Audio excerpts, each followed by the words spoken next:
And those stories are ahead, but first for us, ever since the sudden announcement that Trocaire College was backing out of its deal to buy Medaille University, people have wondered why. Well, what scuttled the deal, rather? Tonight, we finally know that answer. 2 on Your Side's Dave McKinley starts us off. The Trocaire deal seemed to be our way out, and we were all looking forward to that. But when the deal fell through, it left not only students scrambling to find other schools to continue their education, but 400 workers suddenly looking for jobs, including Kevin Trudell, Medaille's director of residence life and student involvement. Today was his last day on what was for many a day of goodbyes amid empty chairs and clearance sales at the bookstore. It's surreal. So what happened? This confidential email obtained by 2 on Your Side from the president of Trocaire to the interim president of Medaille informing that Trocaire was pulling out tells a lot. It raises concern that Medaille was not legally entitled to more than $5 million it had applied for in COVID relief credits, which would be a real problem for Trocaire if it had taken over. In a way, such alleged misdealings were no surprise to Trudell, who also served as chair of the staff council, which along with the faculty council and the student government expressed votes of no confidence against Medaille's board of trustees.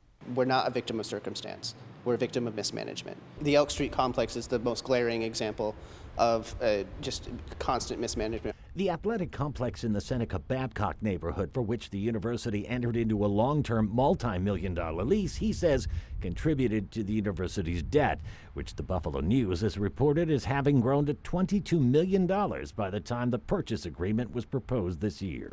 The purchase deal was also governed by a confidentiality agreement, which is why the players involved have never spoken about it publicly. And even though there's no purchase agreement in place any longer, they're still sticking to that.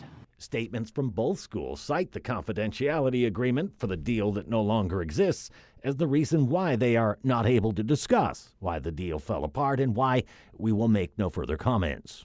But there might come a time soon enough when the principals involved will no longer be able to hide behind the confidentiality agreement. 2 sources tell us they have been speaking to the New York State Attorney General's office about all of this. I'm really hoping the Attorney General gets involved and really looks at our finances. The place has been mismanaged for many years, and that's a problem that needs to be investigated. And I really do hope that the Attorney General investigates that. All right, Dave, so some workers at Medaille feel that the rug has been pulled out from under them for the second time. Yeah. What's that about? Let's remember that back when this all started, when the deal was in place, Medaille filed notice with the state that it would retain its workers until July 31st, after which they'd become employees of Trocaire. But when the deal fell apart, Medaille announced it would close. Many thought they'd still be getting paid through the end of July, but now, according to Trudell, many like himself are being let go.